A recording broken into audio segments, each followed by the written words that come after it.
How's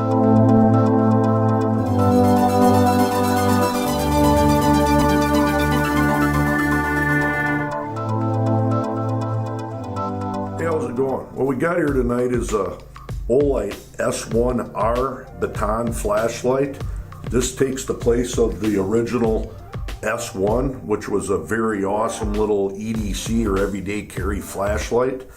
Now I got this flashlight off from Skyben on Amazon, and when you order this light, check that link out down below, but they include a real nice little holster, which is, to me, is pretty wicked with it, in this nice little USB powered LED light.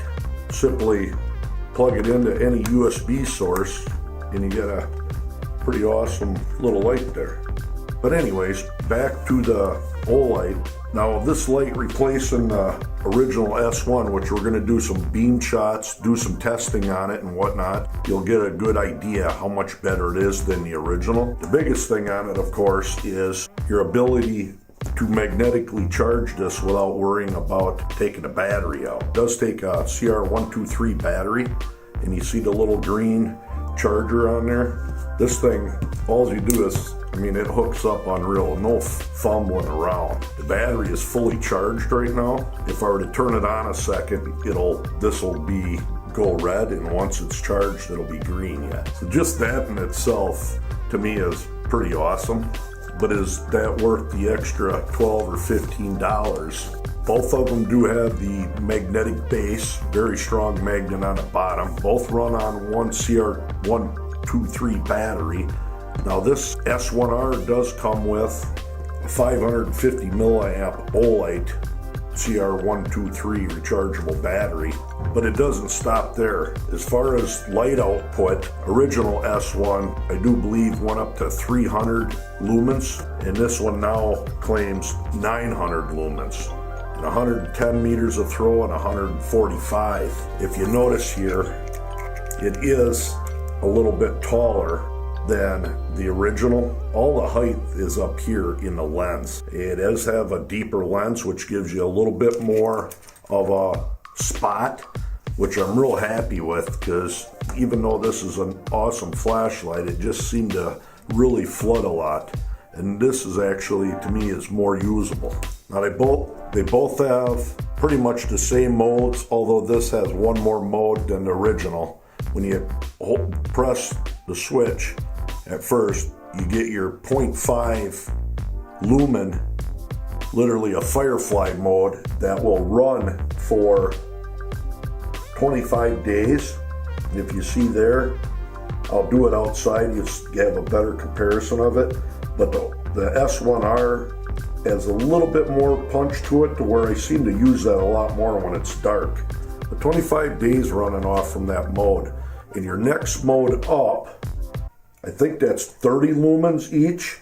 There is 60 lumens, pretty much the same, 300 lumens. And this one goes one step farther to 900.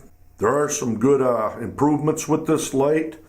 They both have that same clip that you can literally put on a bill of a hat and use it like a headband, which I think is pretty awesome. 5-year warranty. And enough of that stuff, we're going to go out and get going on the light output and show you what I'm talking about. I think you're going to be impressed. And when we do that, for comparison's sake, this is a through night TN12 18650 battery powered flashlight, and a mini mag light 2 AA.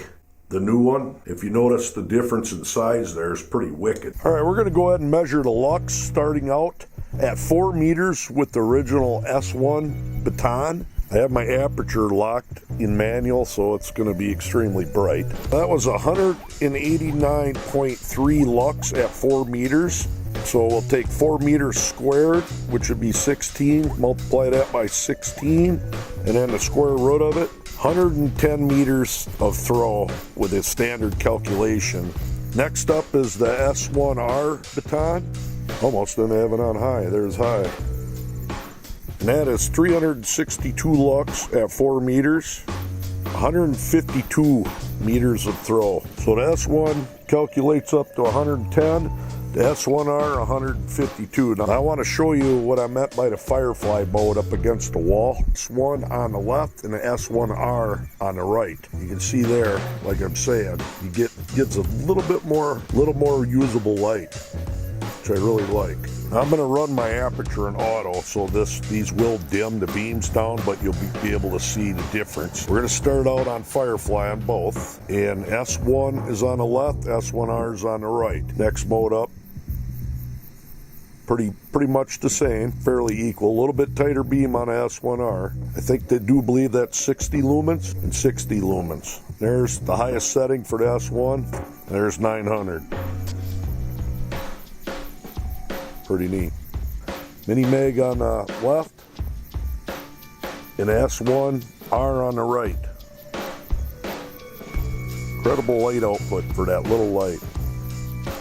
Now I might as well throw in the Through Night TN12. That's on the left. That's that over 1,000 lumens coming out of the head of this thing.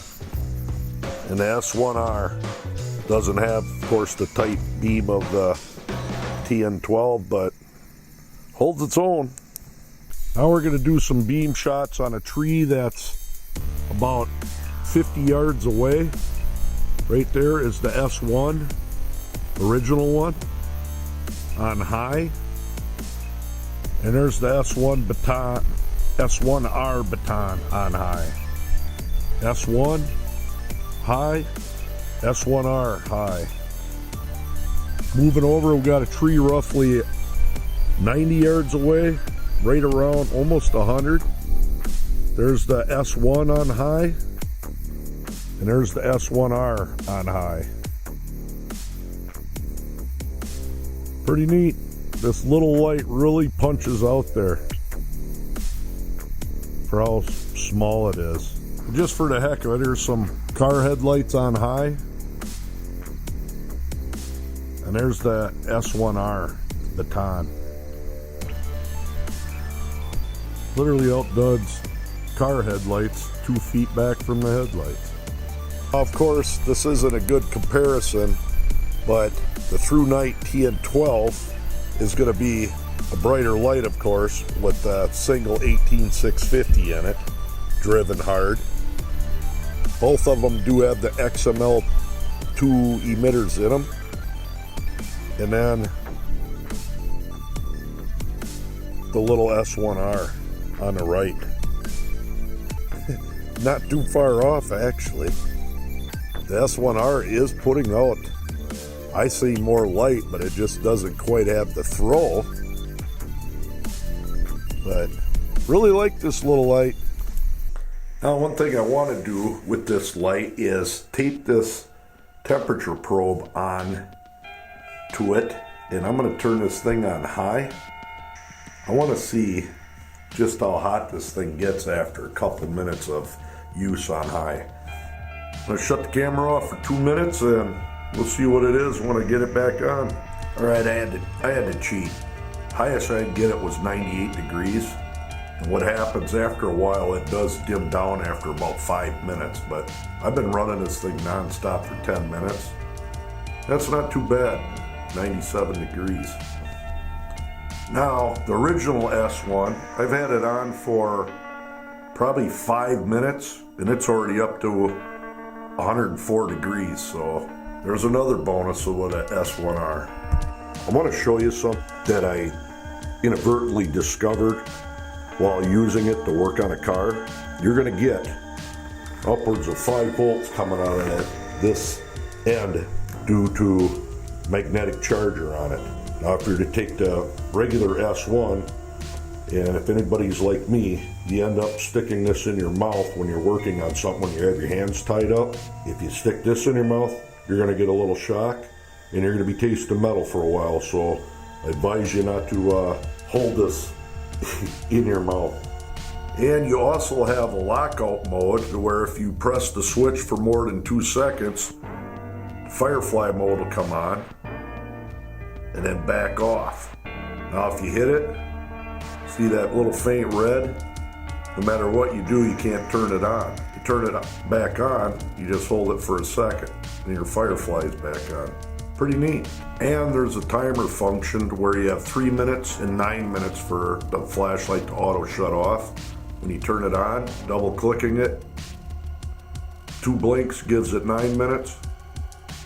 1 blink, it'll auto shut off in 3 minutes. So there you go. The S1R Baton. Very handy light. Be sure to check out the Skyben on Amazon for this light. Get this nice little case with it. Actually is pretty neat. This is probably turning into one of my most favorite little flashlights.